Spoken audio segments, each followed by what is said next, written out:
Show of hands, if you can let me know how many of you are here for the first time to the LNOD Roundtable. Okay, so there's a substantively large number.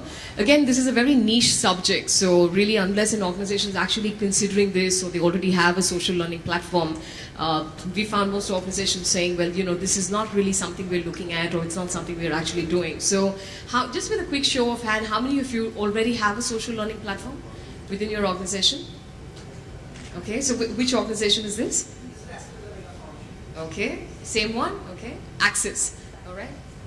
Who else got up a hand? Yeah, this is Asian Paints. Bajaj Allianz, all right, okay, super.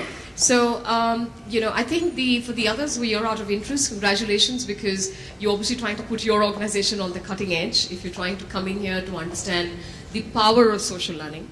I must tell you that this is a fairly new concept because there aren't very many vendors also in the market who actually offer you social learning platforms. There are very few choices in the market.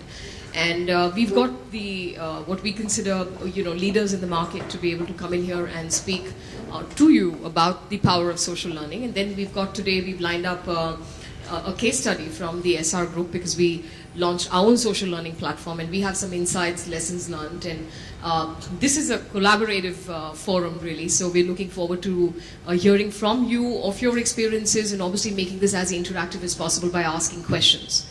But first things first, because I have so many of you who are here for the first time, let me take you through a bit about the genesis of the LNOD Roundtable and why we created this, and so that you can take the good word back to your organizations. We have a table here offering membership, so if you like what we're doing and what I'm talking about here today, go back and take a membership form for yourself and the organization.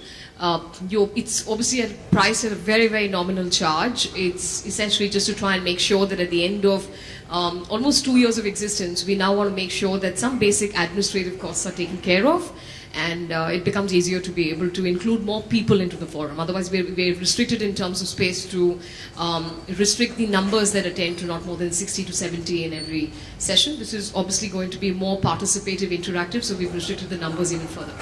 So we want this to become much larger. We started as 13 people, really, almost 2 years ago. And when I tell you why we started, I'm sure you'll have a lot of this resonating in terms of challenges you've experienced yourself when you've gone out to forums or to training programs in the past. We were actually discussing as a group, and this is some heads of HR learning and heads of people who are in charge of the strategic HR agenda really in various organizations like Mahindra & Mahindra, ICICI, us here in SR. And we were talking about how a lot of the forums that existed outside, or some of the conferences and seminars that were being offered in the area of HR, used to have huge numbers of people thronging in to come in and attend, and increasingly the participation had gotten diluted to students coming in to attend these forums. And we were discussing why that was happening, and then the quality of the events and the quality of knowledge sharing at the events. And the conversation veered towards the fact that there was more of PR and branding that would happen at these events rather than real problem sharing or real pain point sharing that could actually enable you to take knowledge back to apply within your own organizations. In fact, increasingly everyone agreed that, when we do have opportunities to nominate people to these conferences and seminars outside, or even some of the learning opportunities outside, we tend to send middle-level people to go and attend. So it wasn't seen as good enough for anybody senior to really go in and attend these programs. And increasingly that middle level had become junior level going, and then really, finally trainees going out to really go attend these programs. So we were talking about who or which forum actually offers you an opportunity to dialogue on what was a very important phenomena occurring in India Inc. in the last almost 10 years, almost a decade, where really the gears have been shifted on HR professionals, learning professionals inside organizations, where it's not just transactional or organizing of a training program that someone's expecting from you. Even from HR, the role's not transactional anymore. There is a transformational expectation, change management expectation that is placed heavy, sort of premium on as far as HR heads are concerned. And really, the consensus we had as a group was that we really didn't have the capabilities inside organizations where there was such meaty assignments, such meaty opportunities to be able to really drive change. We really didn't have adequate capability inside these organizations to be able to drive it. The other challenge we all spoke about was the over-dependence you have on Western literature and Western best practices, and even when we benchmark, you're benchmarking with some organization that is completely not relevant to what it is that you're actually experiencing day on day. So we looked at the opportunities we were sitting on as India Inc. to be able to develop our own indigenous set of case studies, knowledge, benchmarking, our own initiatives which actually have worked, not worked, and most important, an opportunity to be able to share failure stories. And I think the biggest learning really comes out of being able to share failure stories. And if you look at what happens in a lot of the conferences and seminars, is everyone saying everything is working perfectly well and it's fantastic and it's doing so great. And if that was true, why would we have this great war for talent, and why would we have so many challenges on engagement, and why would all of us be struggling with retention and so on and so forth? So I think we said that we had a common set of problems, so why are we waiting for somebody else to do this? So this was a motley group of 13 people, and we started the Learning and OD Roundtable. This was about 2 years ago.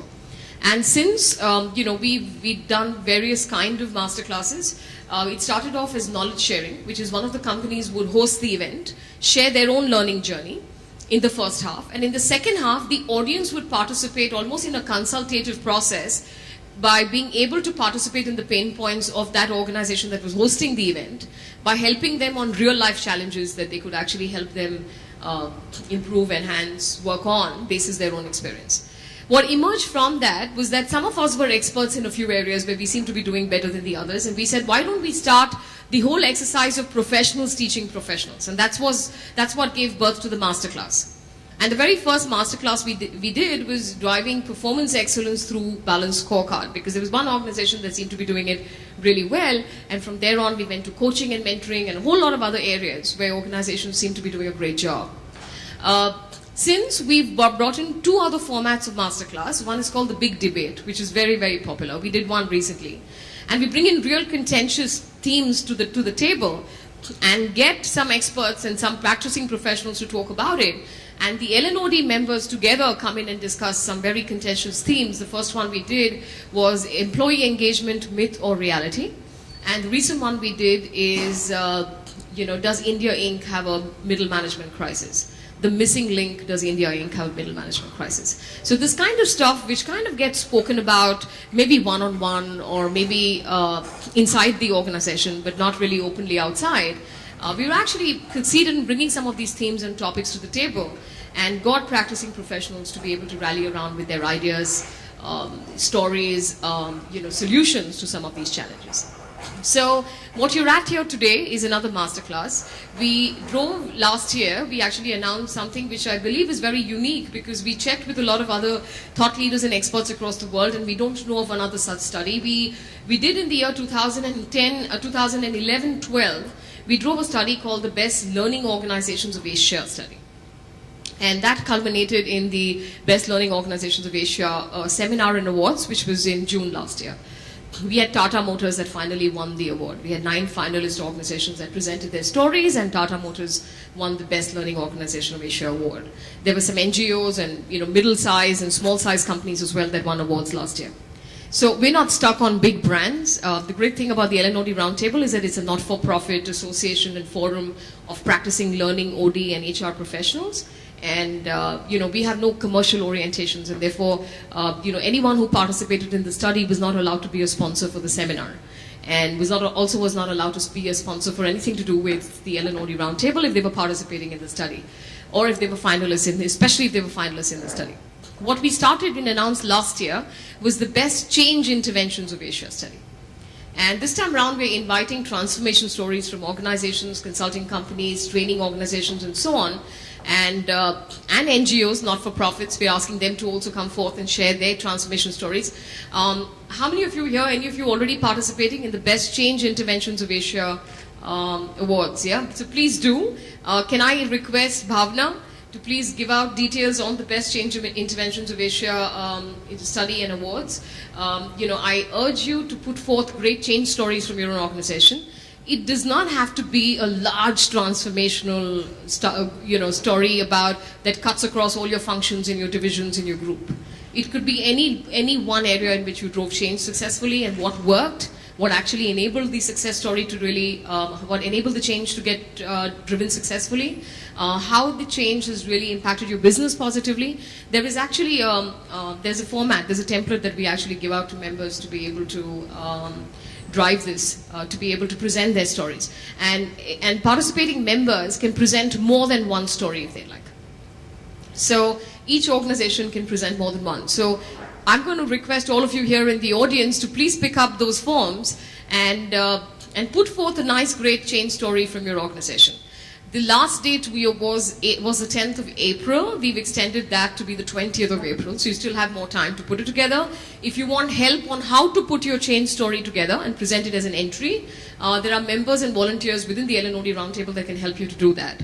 But please do come forth and put forth your change stories, because we'd like to hear about it. Do diarize if you'd like to participate. The Best Change Interventions of Asia Awards is on the 27th of June. We'll send out details to you now that you're here and you'll be part of the mailing list. We will send out details to you. You must come in large numbers with others in your organizations who are in HR and learning to come in and participate in this very, very differentiated event where we will have organizations share their change stories, and the best of them present their change stories during the day. We will also get thought leaders from across the world to be able to be speakers at the forum. So this will be a day well spent, I promise you. It's very different from anything that you would have attended in the past. And I think that's the way we did the Best Learning Organizations of Asia Seminar and Awards last year. That's the feedback we received. It was very differentiated in the way in which it was delivered. I do believe you will have a very differentiated experience if you come to the one that we've planned in June this year. But ahead of that, we'll be very, very keen to see your own organizations participate by sharing stories. I think that's how a forum like this will really grow, if we actually share, if we collaborate and share. And that brings us back to why we're here today. You would have seen a laptop on each of your tables, and you're probably wondering why it's there, unless someone has explained to you why it's sitting there. It's because one of the, one of the principles of the LNOD Roundtable is that you actually take back practically application-oriented knowledge. All right, so you don't just sit and listen to a theory session, which you could easily read about somewhere, or you could pick up a book on social learning or the power of social learning. You're actually going to understand what it is, see how it gets implemented, and take back practical application-oriented knowledge. Now, we all know as learning professionals that you listen carefully, do it slow, do it together, then you go, right? That's a nursery rhyme. But you're going to actually do some of the social learning today yourself by participating in our social learning platform, which we're inaugurating today with the help of all of you, which sits on our LNOD website. So we want to open up the social learning platform on our LNOD website, which will allow members and others to come in and participate together and collaborate on commonly experienced pain points. You can put up your blogs, discussions, wikis, what have you. So it's going to give you the whole gamut of experience on the LNOD website. I want you to give yourselves a round of applause. You're inaugurating it today. So give yourselves a round of applause. But ahead of that, we're going to take you through what is social learning and how do you really implement a strong social learning platform. How do you indeed build expansive organizations through the power of social learning, right? And to be able to put you in perspective on this theme, we couldn't think of anybody better than, Ram. He's the country manager of SuccessFactors, Ram Subramaniam. But Ram, before I invite you, we've got Adil Malia in the audience. Adil is a real great enthusiast on social learning, himself very active on LinkedIn and on Twitter and the rest of that. So Adil, would you like to say a few words? He's also the founder member of the LNOD Roundtable. So just a few words on the power of social learning. I must tell you that one of the reasons why it's moved the way it has within the SR group is because we have people at very senior level who understand the power of social learning. And maybe one of the great questions you want to ask as professionals is how do you influence very senior leaders within the organization to be able to come in and buy into, considering a lot of them did not spend their formative years in the technology era. How do you get them to buy into something like that so that you can actually make it work? Because it cannot become truly successful unless you have very technology savvy leaders who believe in the power of technology. When I give you some statistics later on, you will see that it has nothing to do with age. All right? In fact, 87% of Facebook is used by employable people. People who are in the employable age group. So they're all above the age of 20 and below the age of 85. Okay? So essentially speaking, an 85 is essentially grandparents who are actually using it. So it has nothing to do with age, but I think it's important to understand that an organization is actually successful on putting their learning programs at the cutting edge, putting their organizations at the cutting edge of technology when they have very, very development savvy, learning savvy, technology savvy leaders. So everyone, are we ready to start with the session now? So put your hands together for Ram Subramaniam of SuccessFactors. Ram is the Vice President SuccessFactors, is also the Country Manager for SuccessFactors. SuccessFactors is, as per Gartner's report, world leader in performance and talent management suite. It offers the best performance and talent management technology platform in the world. I'm not going to steal the thunder from Ram because he's so passionate about the product that he actually sells. But today we're going to talk less about SuccessFactors and more about social learning. And we will, after Ram's session, show you how it is that we implemented JAM, which is the SuccessFactors social learning platform. I want to clarify ahead of passing on the mic to Ram that notwithstanding that we're all great fans of SuccessFactors and we've implemented the SuccessFactors product inside the organization, the social learning platform I believe is really the best. I think their performance, talent management, succession planning and development are all very well integrated, well thought out sort of products. They've got some great experts on board who really understand the needs of professionals inside the organization. They've been practicing professionals themselves, which is the reason why they've designed the product the way in which they have. I think this has revolutionized learning for us within the SR group. It's got all of us homogeneously on the same platform and everyone to now have a common understanding of our system processes and the rest of that. But today is really not about the product, it's really about the process. And so therefore, the disclaimer for you from the LNOD Roundtable is that we're not propagating SuccessFactors. You can go and look for any other product in the market. In fact, I urge you to use whatever is best for your organization. You must do an analysis of all the products available in the market. There's some great people out there with some great products. We're talking about what it is that we've implemented and has worked for our organization. We're a conglomerate. We exist in multiple geographies. It was important. We had certain pain points which required a particular kind of solution. It appeared to us that SuccessFactors had the best solution for us. But I think each of you must objectively analyze what works for your own organization and give, especially if you haven't yet launched a social learning platform, and most of you raised your hand saying you did not yet have a social learning platform, my strong recommendation to you is to look at the market, look at the options that you have. We're happy to let you know what we looked at before we decided to use JAM and help you make the best possible decision for you that works for your organization. So I think with that, to somebody that I am a great fan of, Ram Subramaniam, very, very passionate about what he does, very passionate about his product, knows it inside out, and very, very passionate indeed about social learning. I do know when they made the acquisition. So Jam used to be Jambook, and I'm not going to steal away the story because he's going to tell you the story of Jambook and the acquisition.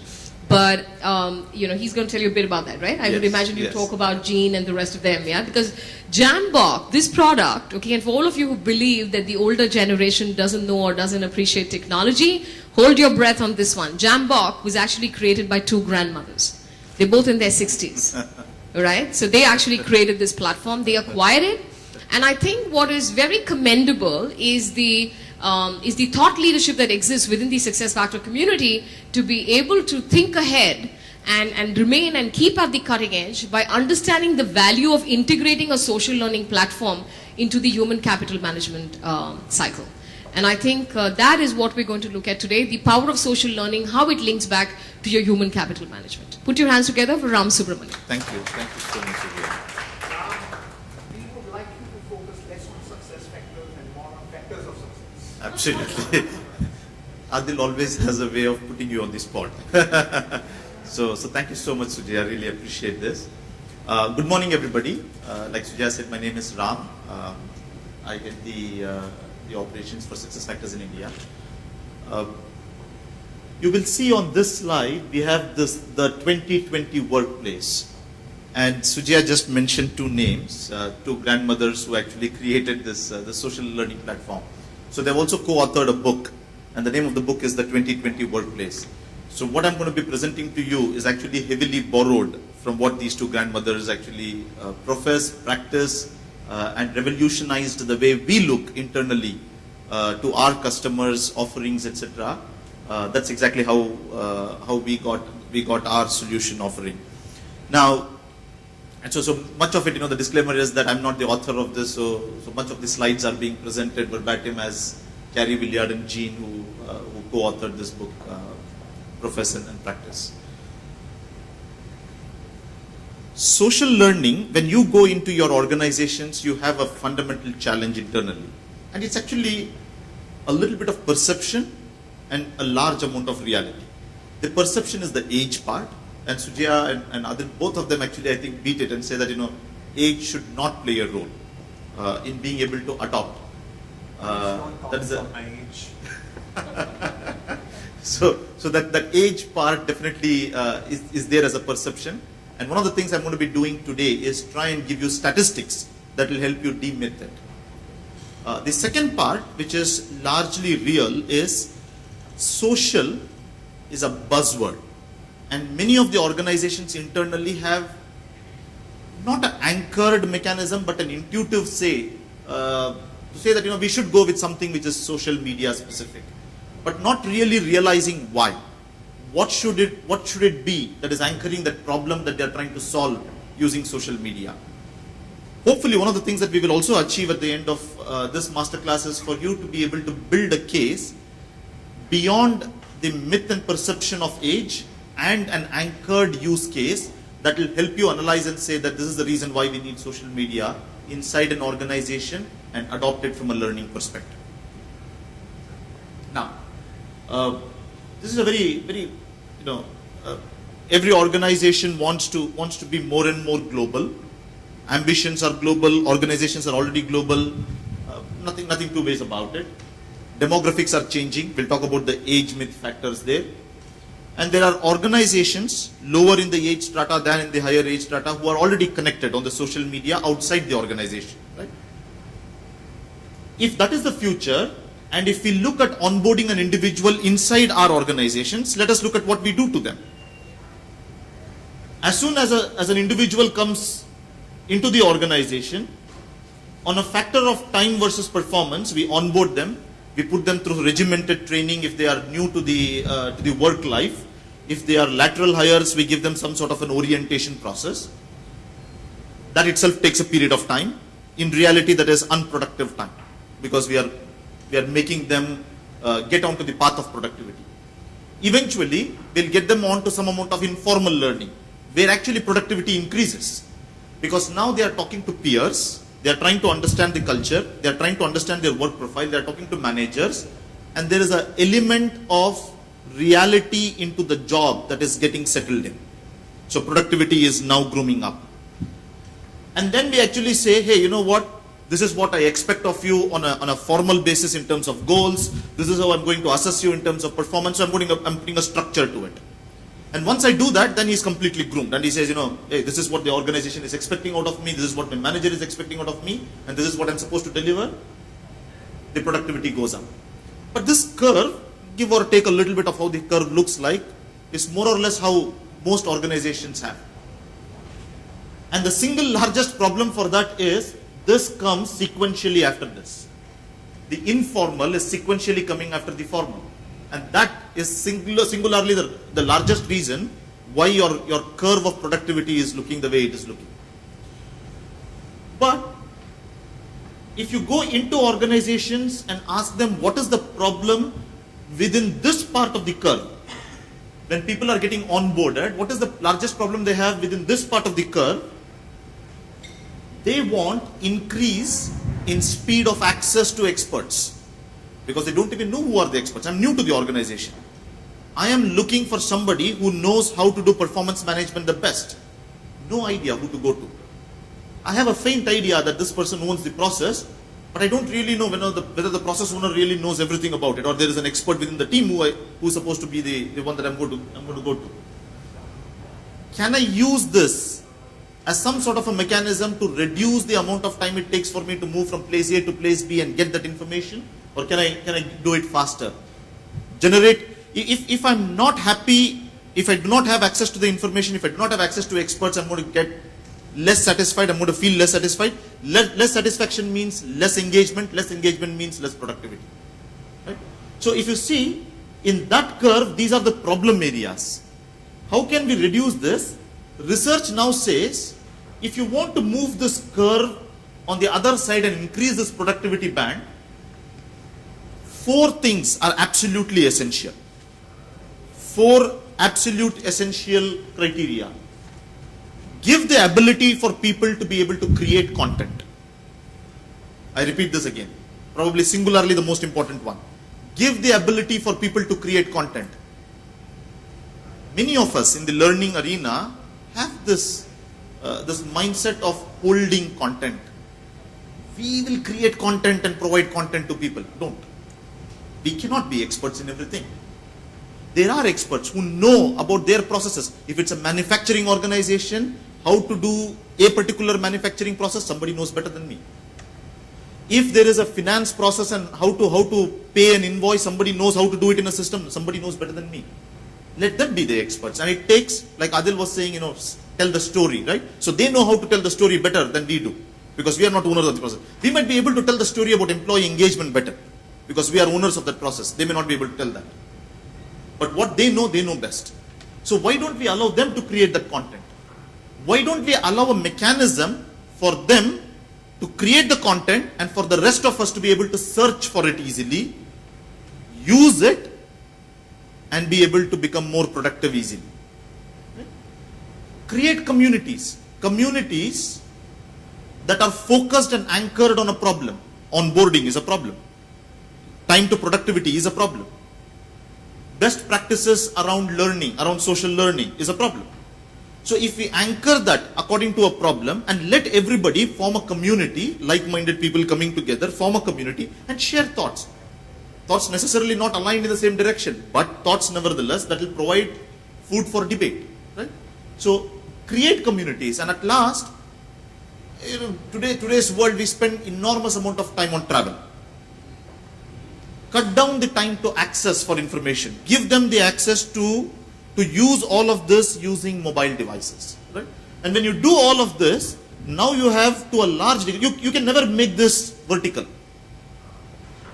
Making it vertical is impossible because there will always be that little amount of period where you need to direction them, onboard them, etc. So there will always be this curve.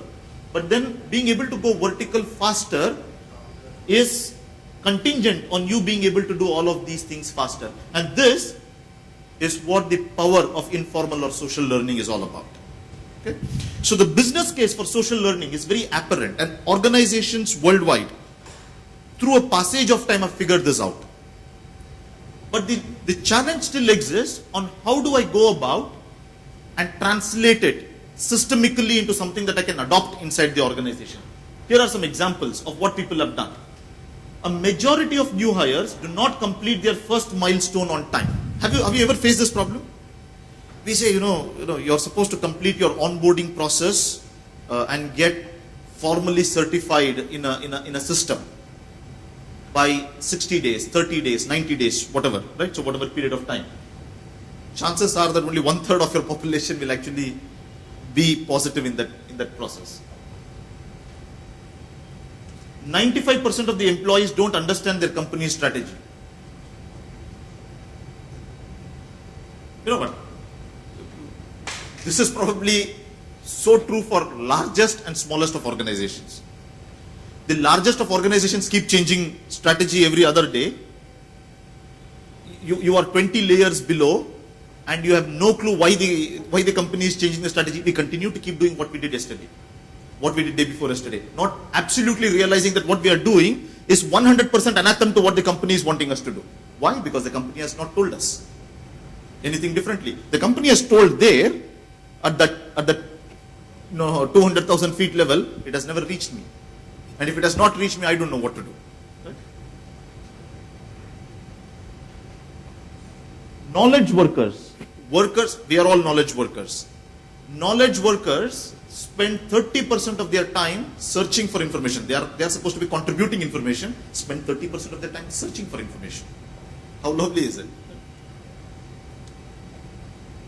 For an hour of structured training, formal structured training which includes quizzes, being able to assess an individual, etc. Structured training, it takes 60 to 70,000 rupees. Good quality structured training. You need to bring experts. You need to create the content. You need to disseminate the content. You need to assess the content. Do we have that amount of money available in our budgets? No. None of us have that kind of money available in our budgets. So we need to decrease that structured content to a minimum and let every one of us create content. It may not look the most beautiful, but it serves the problem. Given that we all need to globalize, I'm going to spend a little bit of time on this middle graph and the last part. Demographics. So we are still building the case for social learning. And why am I spending so much time on building the case for social learning? Organizations still struggle to understand the value of social learning. We need to spend some time understanding the value of social learning, for which we need to understand what this generational demographic looks like. Now, I have heard so many versions of terminologies being used for this, so we'll not worry about the terminology. Please take all of this with a pinch of salt. Traditionalists, baby boomers, Generation X, millennials, Generation Y, whatever, and Gen 2020. So, Carrie and Jean like to say this, we'll go with this for now. Okay? Now, I'll actually go with 2005 first. In 2005, if you look at some sample data of traditionalists, baby boomers, Gen X, and we are more concerned about the millennials who are going to make up the majority of the workforce, you will see India has the largest number of millennials. What does it say? It says that our workforce is younger than the rest of the world. 2010, trend still continues. Traditionalists, if you look at the previous chart versus this chart, traditionalists are decreasing. 2015, you will see that the traditionalists are further decreasing and this is increasing. Millennials are increasing. 2020, they're gone. Traditionalists are no longer in the workforce. They are gone. They have retired, whatever, right? And this is now the highest component. Even there, when the world is also increasing in size, we are still going to be having the largest amount of younger workforce. India is still going to have the largest number of younger workforce. This is reality, right? This is statistical reality. If they are going to be the largest majority of workforce, what is important to them? Does it not make sense for us to understand what is important to them? Because retention, engagement, all the things that we struggle as practitioners, we are going to face larger challenges with this generation. They say from a boss, these are the 5 things that they want. The boss will help me navigate my career path. They will give me straight feedback. They will not be diplomatic. They will mentor and coach me. You see, they are not saying they will train me. They will mentor and coach me. They will sponsor me for formal development programs. And they will be comfortable with flexible work schedules. On the other hand, the millennials are asking their organization, as an expectation from their side, from the organization, the organization will develop my skills. The organization will have strong values. If you think about it, these are things that we actually don't correlate to youngsters that easily. But youngsters are saying this, they will have stronger values. They will offer me customizable options in my benefits and reward package. They will allow me to blend work with the rest of my life, because work-life balance apparently is very important to the younger generation. And they will offer me a career path. Okay, the first one and the second one, still generic English. This is a little better. The first two gave me some insight about how the millennials are going to behave. This gives me a little more. 40% of millennials will ask for training, mentoring and coaching. 42% will ask for a mentor. If I don't have a mentor, I don't want to be in your organization. If I don't have a mentor, I don't want to be in your organization. That is my expectation as an employee. Whereas the generation just beyond the millennials, the Gen X guys, 49% of them are very keen to get the best job title. These guys don't care about job title. You call them a janitor, you call them the CEO, they don't care. As long as you give them the ability to do their work better, the satisfaction that they derive from that work, and you mentor them properly, they are happy. These guys, whether they do the job right or not doesn't matter, but they are very keen that they are called the CEO. They are called the president, the vice president, the director, whatever they are supposed to be called. They will actually ask for promotions. These guys are unlikely to ask for promotions. The difference is being given promotion versus asking promotion. And for us in the HR fraternity, promotions are a very wonderful topic. These guys are a pain. This survey says, look at the Gen X options and the millennial options. Training in blue is what is counting as the most important. Here, 49%, the highest, is for job title, for Gen X. Gives me a little more idea. So now I understand where am I going with respect to what is the expectation of this demographic group of people from the organization, from the managers within the organization. Why is all of this important? When we talk about social learning, why is all of this important? You are catering to this workforce. If you don't create your social learning strategy to this workforce, unlikely the social learning strategy will work. To a millennial, what does career mean? There are some facts. Let us understand those facts. 60% of the workforce will never get a promotion. Truth. 60% of the workforce will never get a promotion. 25% of the workforce that is sitting inside the organization may get, before they retire, another 3 promotions. And when I talk about promotions, I'm not talking about salary raises. I'm talking about additional job responsibility levels. That is the definition of promotion, right? They are going up and taking a different job responsibility level, not just a salary raise and moving up the job bank. That is not what I mean by promotion. 15% of the workforce, a minority, is likely to have more than 3 promotions, which means they are really high performers, right? So they are the stars of the organization. So what does career mean to a millennial?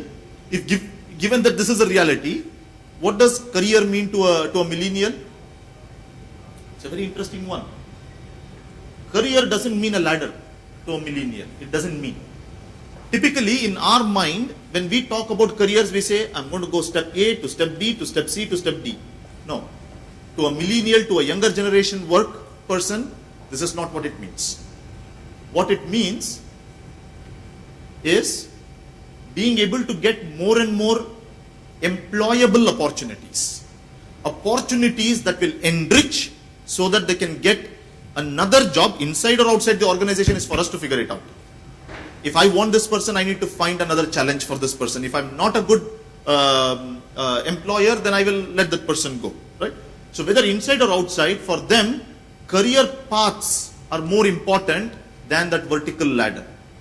They are not after titles. They are there to get experience blocks. They want to be able to say, hey, I was in marketing and I ran a campaign. Then I got somebody who actually said, get into R&D and lead this project. And then somebody said, get into finance and maybe do some analysis on financial trends. That is what a millennial wants. There is a downside to this. The downside is you no longer get experts. Or the number of experts start reducing.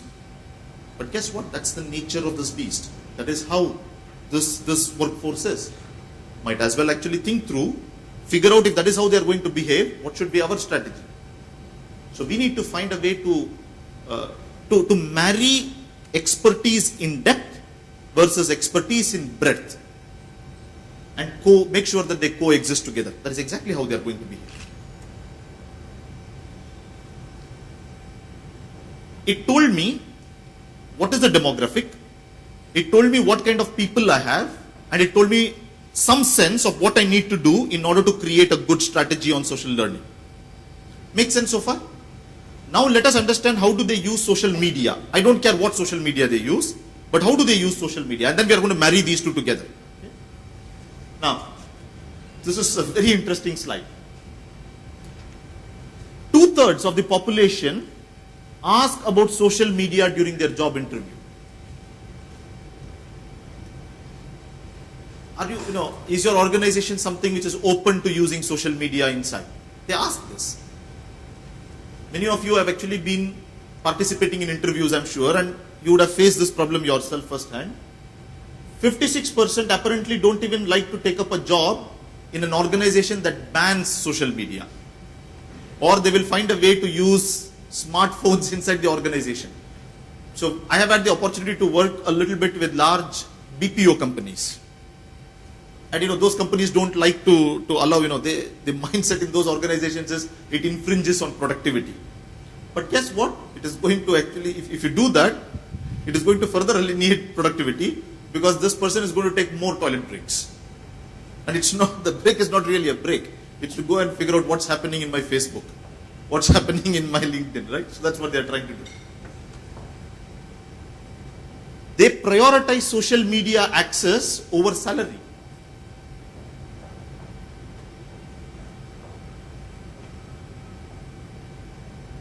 There are people who have joined organizations because they were marketed through social media. There is a large manufacturing organization here in Mumbai, headquartered in Mumbai, who I had the fortunate opportunity to work with, and they told me, for a long time, it's a pharmaceutical manufacturing company, and for a long time, we were trying to get experts in the R&D sector. And pharmaceutical, the crux of the problem is R&D, right? Marketing, being able to sell the drugs is a commodity talent stream. So when they were trying to figure out how to get this R&D people, and typically, a good R&D person, especially in leadership levels, takes a lead time of 1.5 years to 2 years to be able to engage and hire them. So it's a difficult type of a skill to hire. And now, and these guys are typically in the age bracket of 50 to 55. Good leader guys, maybe give or take 45 to 55 maybe. And these people need to be marketed. Just like you're marketing to your customers, they need to be marketed that my company is a great company and I'm going to market to you, and guess what? Please come and work for me. So they bought a technology solution from us which actually helped them be able to market using social media, create talent communities, and be able to market to them saying that, hey, this is what is happening in the world of generic pharmacy. This is what is actually the latest practices. And by the way, we have 3 jobs in our organization that are available. Would you be interested? Subtly be able to push that as well. Right? So people who have actually, 41% say that they joined the organization only because they were actually sold that way.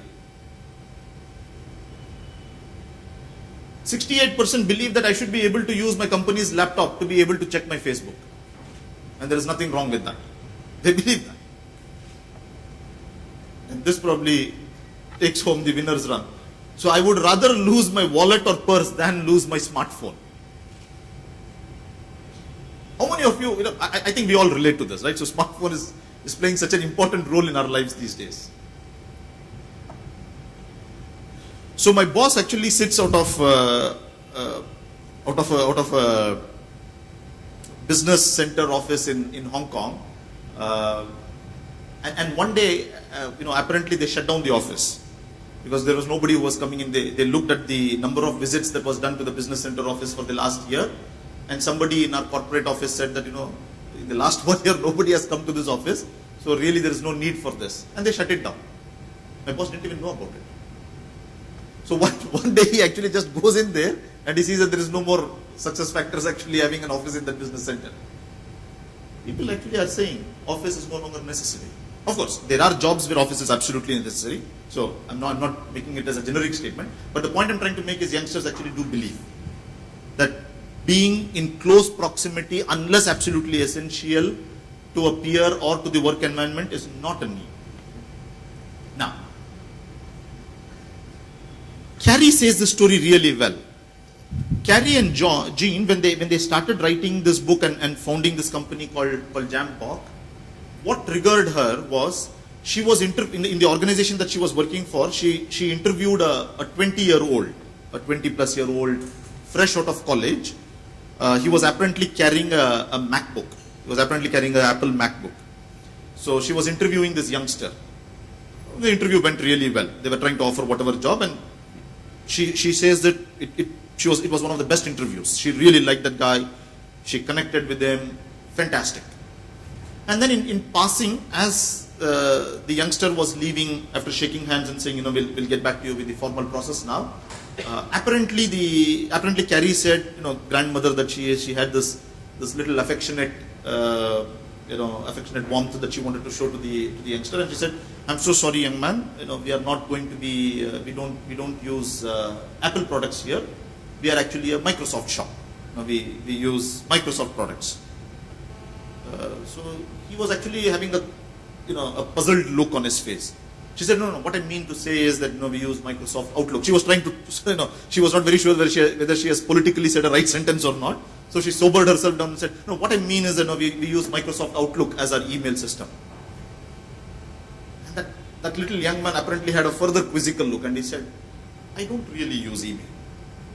So I don't care what email system do you use, because email is past." That is true. For these guys, they don't care about email. They don't care about email. They care, see, year on year. This is December 2011 to December 2012. So the amount of usage in December 2011 versus the amount of usage in December 2012, year on year difference. In this age bracket, where kids are either going to college or people are entering into their work lives, the 18 to 24 bracket, which is a very important bracket, they probably use a little more, because the decrease has been just minus 1%. But guess what? The absolute numbers is also very small. So the decrease is happening against a very small number area. Right? And people who are continuing to use, and again that is also decreasing further and further, which only tells me that, which Sujaya and Adil also said, that age doesn't matter. Even in age brackets which are on the higher side, people are continuously reducing the amount of usage of email, and even when there is an increase, it is only for non-social work-related purposes. In 2010, there were 107 trillion emails. So I'm contradicting myself now. I said email is decreasing, but then there were 107 trillion emails. Guess what? A good 90% of them were spam emails. On the other hand, and you will see, there's a reason why I'm introducing all this social media to you. 19 billion texts in that same year were sent every day. 125 billion tweets. 1 billion on Facebook. And this is not a US phenomenon. Many of us technologically always keep thinking, hey, these statistics are all US. No, outside US. YouTube, 4 billion videos are watched every day. It should be 400 billion. On an average, 400 billion videos are watched a month. 72 hours of video is uploaded every minute. 20% of them are viewed via a mobile device. 92% of US children, and there is a reason why I'm introducing US here, 92% of US children have an online presence. So what, even my kids have an online presence before the age of 2. So the kids are obviously not creating it, right? 72% in Western Europe. So what is it looking like in Asia? 81%. See, we are outbeating Europe as well. 81% of the parents or guardians are creating profiles for their less than 2-year-old kids. What is this workforce? The millennial workforce. The workforce of tomorrow. So is it only this age group which is actually doing all this? This 84-year-old grandmother posted her self-portrait as soon as her grandson gave her an iPad as a present. It's a beautiful toy. And we will use that toy well. And people actually get enamored with that toy. The reason I made all of this is we are at a contribution revolution. Any social learning media will be successful only if you are able to get participative contribution. We have a demographic which is younger and younger. We have media invasion, social media invasion, which is on the extreme. If you marry these two, you will find more and more contributors. If I'm able to find more and more contributors outside work, why is it not happening inside work? Tell me, how many of you have created a blog for work?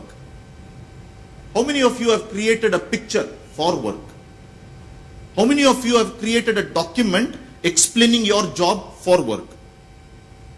But if I ask the question a little differently and say, how many of you have created a tweet voyeuristically to tell about your latest vacation? My guess is almost every one of you will actually raise your hands. Why? Why are we not able to do that? Now let's see why. To some degree, many of us, the managerial people that are sitting inside the organization, are partly responsible. Right? Now, have you heard of this site, Glassdoor.com? Yeah? So Glassdoor.com has a lot of candidates as well as existing employees go and write good or bad things about your organization. To some degree, it's like a barometer of whether people get engaged in your organization, they like you, they don't like you, etc., etc., right? So once in a while, I also try and keep looking at Glassdoor to see if there is something bad about me that my employees are saying. So it's a good one. If you keep taking a look at this, transparently, the world is talking about your organization outside your organization. The world is talking about your organization outside your organization, thereby creating a myth of good or bad about your organization to the rest of the world. Right? On the left hand side, you have a website called Rate My Professor. Very popular website with kids. They rate the professors and they say good, bad or ugly about the professors. These guys, day before yesterday, on April 1st, have now launched a website which says rate your managers. No longer do we have a choice. So the choice is no longer ours. Social learning, social media is no longer a choice. If you don't do it, it will get into public domain. If you do it, at least it is contained within the four walls of your organization and you have a mechanism to actually deal with it. It is still within the four walls of the organization, transparent to everybody, but it's better than being transparent to a billion people outside.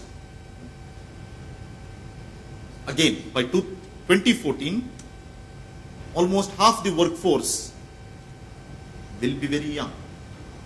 And this modern workforce looks like this. Now the idea of looks like this was not to show you faces, to show you diversity.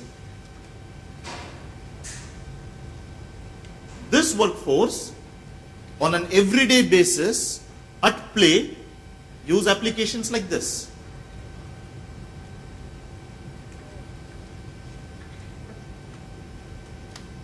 Use devices like this.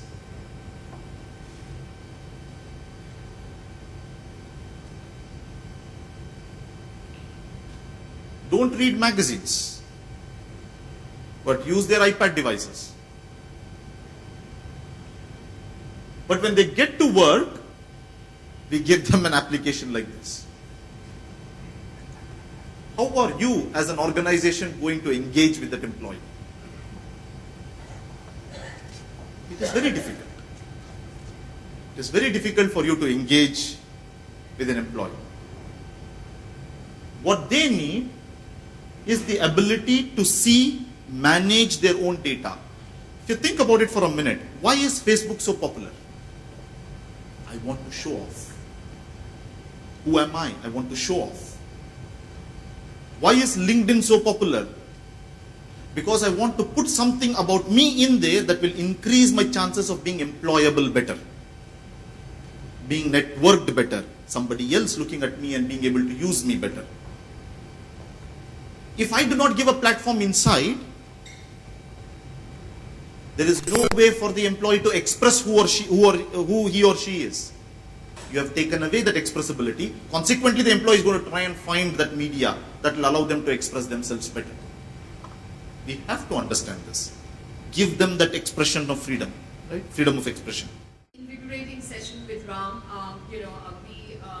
This is going to be, hopefully adding on to what he's already said, and set a real great context for us and the rest of that. We're going to try and give you a practical example of application, therefore this case study. What you saw was the Jam video. First of all, from a branding perspective, we love the name Jam. We're notorious inside our organization for loving the brand products. Okay? So when we bought SuccessFactors, for instance, we called it eCompass. So we stayed with Jam on eCompass, but we wanted to call it Jam because I think it's such a cool name, don't you think? And particularly because you're dealing with primarily the younger generation, which you're trying to kind of integrate and engage with. Jam used to be, I don't know how many of you remember in college or in school, it used to be just a minute. It's when you actually speak for a minute. So in that sense, it kind of brings out the whole flavor of nuggets, nuggets of information, saying it quickly, saying it in short, saying it in brief kind of thing. And it also has this whole great flavor of jamming together, which is, I think, the primary reason why you kind of decided to call it Jam, which is really to make music together, really, come together and integrate together and play together and make music together. So, you saw through the video as well, we used different pieces of instruments and we looked at it as an orchestra, really. And, for our organization, very quickly, for those of you who don't know the SR Group, this is a multinational infrastructure conglomerate. We're in the business of steel, power, oil and gas, shipping and ports, projects, and the flagship company obviously being steel. It's a $27 billion company where we operate out of 25 geographies. And in India itself, we have over 1,200 locations. So we're literally, if you look at our mobile store businesses, and you look at our retail locations and so on, we're in many, several different kind of locations. So we have a very geographically dispersed workforce. And therefore, how do you kind of get access to that tacit piece of information which is inside somebody else's mind, which can actually make it easier for somebody else to be able to go up the learning curve? And I think the entire value of what that can bring forth to a large group like that, particularly because there's learning that's happening in different locations, which is location-based learning.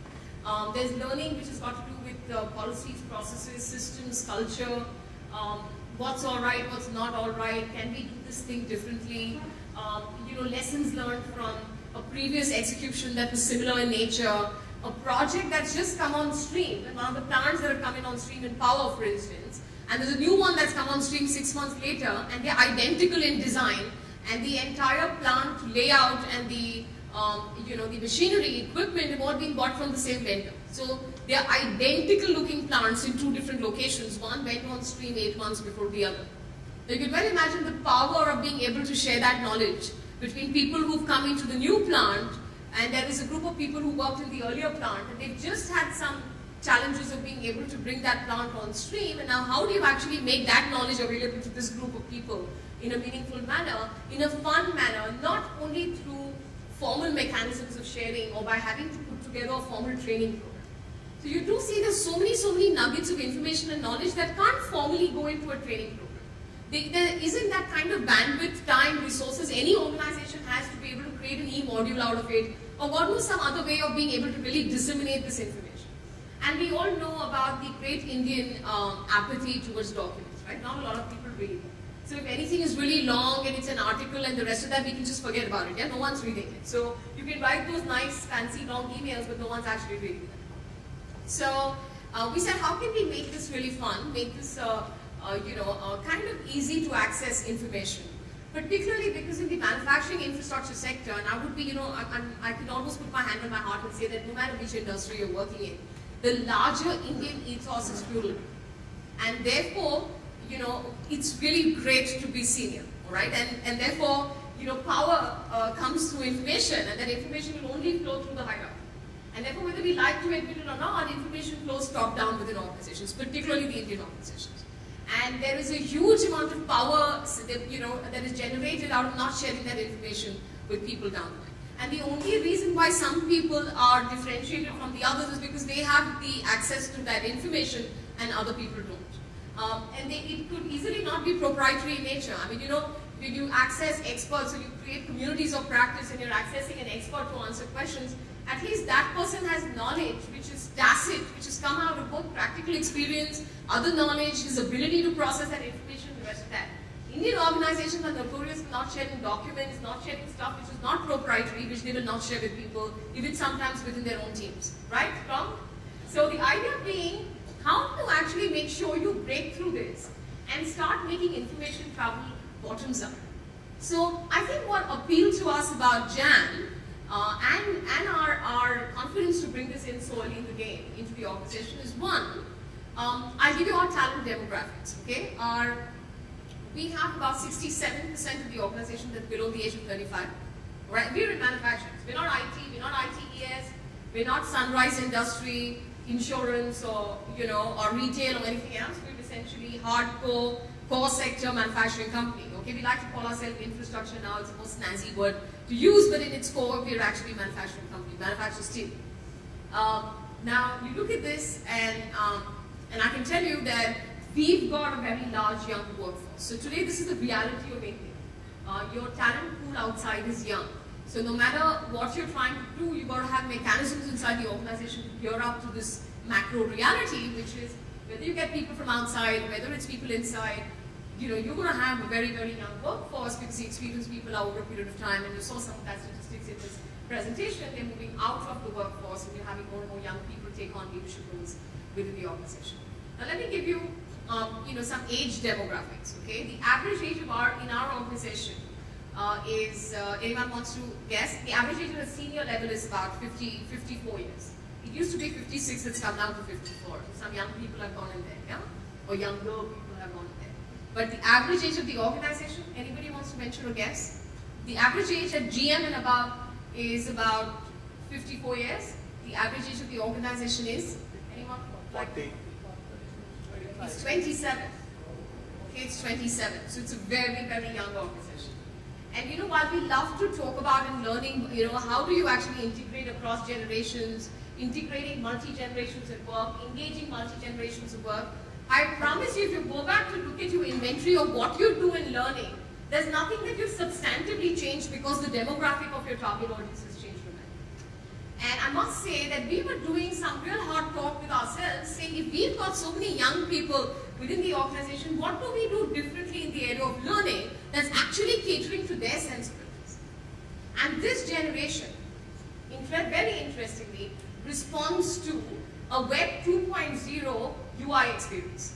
So unless something's made interesting for them, and he was very tactful because he showed you a screenshot there saying, we've got young people and they're dealing with Facebook and Twitter and all of that in their personal lives, and professionally he showed you a screenshot that was really ugly. It looked like one of the hospital forms, yeah? he was just being kind because he doesn't want to say where that screenshot came from. They recently got acquired by a company. They don't want to talk about that, okay? But it actually comes from some of these very famous and popular ERP kind of modules existing in the market, which get us to. I think people start seeing stars in the day if they look at these kind of ugly shots that they need to look at day in, day out. So I think what social learning really does is that it brings in this very interesting features from all your Web 2.0 products. He gave you a contextual background very beautifully. That is the longer part of the session. But I think what's important to understand is that within an organization, there is different kinds of media that is getting generated, okay? And you can add more because you can create, like he said, videos and podcasts and stuff like that, which is a much faster, more interesting way of being able to share information. But information already exists within the organization. It's either in the form of nuggets of knowledge, which are already there inside people's minds. It's tacit inside people's mind. It could be their views, it could be their opinions, but it's collectively going to get people to explore, reflect, ask questions, and the rest of that. So there are nuggets of knowledge, nuggets of information, nuggets of views, opinions that are already existing inside an organization. There's a lot of formal documents and information that is available and data that's available. For instance, your induction module, or for instance, if you want people to know about the organization, whatever are your factoids about the organization, and any new achievements, accomplishments, milestones, blah, blah. These are data points which are already available inside the organization. There are more that you can create. So there is media that's already available inside the organization. And this platform allows you to meaningfully disseminate that and share that with many people. So there are actually three components to successful social learning inside any organization. A, your ability to create interesting media. Okay, and that media has got to be something that does it quick and fast. So in that context, Jam forces you to remember just a minute. Okay, it can't be something that's very long and it's a tediously long article to read and so on, and then after that you've got to reflect and answer questions. If you create those kind of blogs, no one's reading them, right? So it's got to be quick information, but there's a lot of media available. How do you make it meaningfully available to people? There's dissemination involved of that media through social interaction. So it must allow for interaction and dialogue. If it's one-sided communication, then we do enough of that through email and through your training programs and possibly even through your self-directed learning modules or article sharing or whatever. So it's got to be interactive. So unless it's getting people to also respond, share, and come back, you've got to go revisit your strategy in terms of what are you actually putting out. So that media has got to be the kind that incites interaction. Yeah? And the third part of successful social learning is that it must be scalable and it must be accessible. So it must be possible to make it available to many people at a time, and it must be easily accessible. It can't be very tedious to get to where you really need to go to get it, because otherwise your practical, real life sharing of knowledge and the one that comes on the social learning will be equally frustrating for the individual. So bearing these 4 points in mind, we kind of got into and dived deep into implementing social learning inside our organization, because we believe that there was lots and lots and lots of information, and the organization's been growing so fast. Most of your organizations would have experienced very, very fast, very, very fast accelerated growth, particularly in the last 5 years, where a lot of knowledge has gotten generated, but it stayed inside people's mind, or it has walked out when people left the door. So how do you make sure that it remains in a meaningful manner inside the organization and people already know this is our way of doing it, or this is our way of getting things done, or this is what worked in the past, this is what did not work in the past, and so on and so forth. So what do we do with Jam? We believe that it actually integrates back to all our live programs and processes at ground level, and therefore we have 10 groups on Jam. So I'm going to start by showing you what we've actually done with our Jam platform. We've got 4 groups on Jam, which are available to every employee within the organization, irrespective of which part of the conglomerate they belong to. And these are the Employee Connect and Engagement group. So this is one group that actually talks about, for example, hobbies, interests. We already have a vertical called Employee Connect within HR. It's a series of activities which you could possibly in your organization call Fun and Joy at work. So, it does a lot of work in the area of health and well-being, the gender diversity kind of challenges. So anything that allows people to connect on anything other than work, okay? We've also created sports groups and interest groups and stuff like that. The people who like, want to go on the nature trail, the people who love travel, the people who love gadgets and gizmos. So all of these kind of people, actually form part of what we call the Employee Connect and Engagement Group. SR Learning System and SR Academy. Now we've got the SR Learning System that actually caters programs for various businesses. So it's like your in-house learning center, and it creates calendars and people attend programs, and also increasingly there's a move towards doing more customized learning for programs within organizations, or creating learning programs within the organization. This is a great mechanism of being able to remain in touch with those groups and create groups within this platform to be able to continue the dialogue after a formal learning program. All right, and we'll come to more details about what we do there. Leadership at SR has got an exclusive membership, only people who are leaders within it. So from middle level upwards, anybody who's a leader of people has a membership to this group. And we do a whole gamut of work around groups that are already on leadership development programs. We continue the dialogue. We talk about EQ. We talk about new ideas in the area of leadership. We talk about leadership and authenticity. We talk about leadership and character.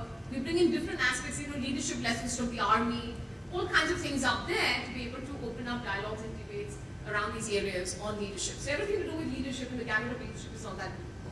Performance management and talent management, we've actually implemented success factors. So we've got a whole lot of programs and processes coming out of that. This again is a group that's open to leaders and HR. And the idea being, how can we generate ideas to refine, define, and improve our performance and talent management programs and processes?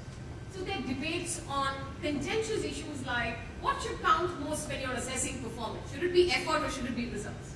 In a difficult economy, what should you look at? If someone really made great effort to get things done, are we more interested in that because we want to retain the talent, because he's shown great potential in the effort that the person's trying to put in? Or should we just be really mercenary and go by plain results? These are all contentious themes. In the normal course, this would be a cooler conversation. Or it would probably be something that two very animated, excited people are having with each other, or someone who will catch or accost a hapless HR person in the corridor to say, you guys, you people come up with all these programs, y'all don't know the effort we put in at ground level, and the rest of it, So in comparison, he's out there in the open and we're saying, come on guys, all of you come in and tell us, what do you think really works better? And I think it's so therapeutic to be able to come out there and say what you want to say about that. You know what I mean? And you have people from remotest areas who are connecting up to say, my view on effort versus results is XYZ, whatever. So you actually have excited people coming in and saying that. Rest of the 6 groups have been assigned to different businesses. So each business has a group of their own. And the objective of driving a business group is to be able to say, put everything there that people need to know. So there's some media, I spoke to you about media, right? There's some media already available. For example, your induction kit. Yeah, your induction film for that particular business. You already have your SOPs, possibly, or your SLAs, which are already available. A lot of that, so it becomes a go-to place for everything that's already there. And over and above that, anything that you want to drive specifically. You see how powerful it is for leaders inside business groups. Because they don't need to now wait to do a town hall at every location when they travel there. It just open up one single town hall saying, CEO wants to talk to the whole group, and here's what we have, and he'll be in a live chat. We can respond back to whatever it is that you really say. And it gives free access, power distributed, creates a very, very democratic organization in terms of being able to come out and talk to the senior-most person about whatever it is that is actually of concern or a pain point. Lessons learned, so 2 project teams which are doing similar kind of work, and they share lessons learned, rather than, placing blames and playing the blame games. It's so much easier to say, let's turn this on its head and instead use it as an opportunity to learn, grow, and so on. So the huge amount of applications you can put it to, even when you make the groups business-wise, because then the business itself can talk about business-specific issues. One of the rules we have in the game is that anything to do with employee connect, learning system, leadership, performance management, does not get replicated in the business again. That goes into the all at SR group. And the administrators play a role in moving data around to say this discussion actually belongs here. So move it back, because then, can you imagine the power of having something that can now be shared with the entire group? So even if it's a dialogue inside a business, you can actually get access to it to be able to say, what are they actually saying? Hey, you know what, I want to pitch in as well. I think this can be a solution. Yeah. So you're actually using the the human resource potential and the idea generation power of the entire organization to be able to get what you might really want to drive. Also, if you're sharing anything, every group share it with everybody. So it's not a question of only your group. So it breaks kind of the silos, particularly in a large group. So let me give you some examples so you can see what has happened. So for example, here, this is, I'm showing you my blog, and you can see it's not very lengthy. Yeah? It's like a single para, and it's saying, we've been horrified by the recent spate of atrocities against women in Delhi and other parts of India. What do you think we can do to enhance the safety? So what you can do for instance, the Employee Connect is about bringing socially relevant, any kind of topical issue which is of relevance to everybody. So here we're asking, what do you think we should really do to be able to improve the safety of our women? And we got a whole lot of people responding to that, saying this is what we should do. Somebody's saying teach them karate, martial arts. Somebody else is saying give them a pepper spray, you know. Some people saying, well, you know, particularly at our locations, no matter what, no working beyond 7. Or even in the cities, can we make sure we have a mechanism to make sure they're reaching home safely? But, you know, can you see how we've got everyone engaged on the dialogue? Now, this is something that was also live on Twitter. But you're talking to all kinds of people who are not relevant to your life. When you bring it inside the organization, this is our organization, our unique situation, our stores, where we need certain safety rules to be able to put into place. In the head office, you need different kind of timings. In the plants, you need different kind of safety measures. So you see how your solution generation becomes more practical and more focused on your own organization. Here is someone who's a great meditation, exponent and expert. And by the way, his blogs are visited the most. Yeah, he actually won one of the best blogger awards as well. If you ask me, for me, I can't make sense of his blog. Okay, I don't know what he's saying. Yeah, meditation continued. Mind generates guilt feeling. This is the door thinking comes in. Mind loves comparison with closed ones, not with Steve Jobs or Bill Gates. Mind loves familiar situations. I mean, and there are people who really take us for this. I mean, they love it. And there are people who are reading his meditation blog. So you know what? I put this up primarily to let you know that, you cannot exercise judgment to say this is crap, please take this off. We're not allowing you to do this. Yeah? And you know what? We are allowing them to do it. Okay? Because you know what? He got followers, this guy. Yeah? Everybody wants to know what is he writing next. Yeah? And there are people who are very interested in the meditation game and they're, happily they're taking it all in, and I'm looking at it and saying, what does this mean? Yeah? So I'm just saying, different strokes for different folks, and it's important to not stand judgment on what it is that people are trying to do. You will get a lot of crappy English. Okay? You will get a lot of grammatically wrong English. And sometimes you're looking at that and I'm saying, okay, I'm the head of learning, so my head immediately races towards, you need a business communication, business writing, business English program, sweetie. How are you writing like that, yeah? So, but you know what? We kind of just let them be. We just let them be to write. So long as they're expressing, so long as they're getting it off the chest, they're saying it, and this man has a lot of followers, by the way, with whatever it is that he's writing. Gangs of Jamnagar, people coming out with their creative best. And you get a lot of these, you get a lot of these beautiful birds actually. Jamnagar is a beautiful place in terms of wildlife. And someone's taken a nice picture and they've called it Gangs of Jamnagar. So sharing of photos, sharing of podcasts, sharing of all kinds of things that happens together. This is on the Employee Connect side. So important to note, this is on the Employee Connect side. This is not on something to do with business. Alright, we're allowing that. And there's a forum created there on saying, have fun, you know what I mean, share this stuff. We had Ram talking a while ago saying, but people saying, well, you know what, people are coming and saying, I love that movie. And I'm saying on Employee Connect, that's just fine. Yeah, they say, everyone, watch out, okay, Himmat Wala is a terrible film, okay? And I'm saying it's okay. So you can come out here and say whatever it is you want to because you have the Cinegoers Club and people who are really excited about movies and so on. Here's the talent and performance management group, okay? This is again open to everybody within the organization. Talent and performance management is actually leaders and HR. So HR, even if it's very junior, we want to know what's the quality of dialogue and debates that's happening around this. So you have someone here saying a state of emotional and intellectual commitment to an organization or group is what is employee engagement. And he started a dialogue around employee engagement and performance, and there are more people who are in a dialogue with him. Here is the head of HR of our projects business group. They implemented, their adoption is very high inside their business on success factors. They get the maximum number of people, and their projects, and they have the most complex structure with the most remotest locations that they're existing in. And we said these guys actually managed to get this kind of usage and adoption. Let's find out what their story is. So we got him to blog on what does he do to be able to drive this successfully. And you you've got a whole lot of people who are coming in there and commenting on his blog and so on. Here again, you have someone talking about root causes and issues. We're talking again about the same story on engagement, on on whether performance, results, all of those kind of conversations. This is on the energy business group. So what kind of stuff are we seeing on the energy business group?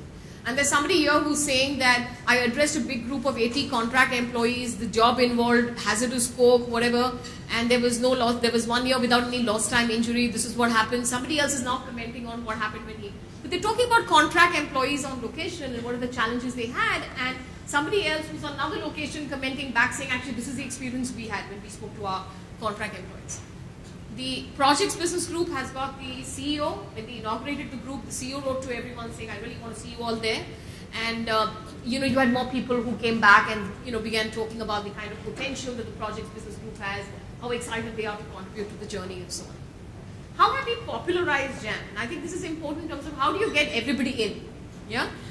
So one of the things we did was we took people from because this is a conglomerate, obviously you got to look at it in the context of being able to drive it across locations. We took our HRs from everywhere to come in and go through a train the trainer on Jam. And we actually showed them how to be able to start a discussion, how do you administratively manage Jam, right? So how do you create a wiki, how do you upload a video, and the whole 9 yards. So they actually got trained on being able to do that, and they got publicized as go-to people. We also trained all our IT people help desk on this, so that if somebody picked up a phone and asked, I want to do this, how do I do it?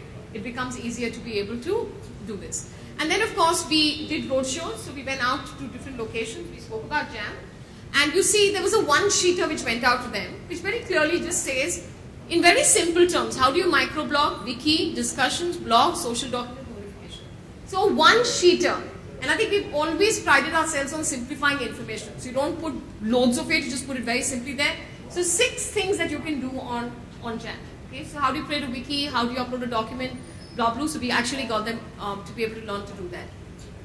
Activate Jam on your smartphone. This was very important because a lot of our people are on the go and they can't really go through the effort of opening up a laptop and getting into Jam and the whole 9 yards. And a lot of people have smartphones within the organization, or iPads. So we said, how do we get them to really start using it from a smartphone or iPad? And we created a group of go-to people, including some young trainees in our teams, who you could dial and say, can you come here and show me how to do this or how to get this on my smartphone? Yeah, so we called it the At Your Desk Assist kind of a program, which means come to your desk and we'll show you how.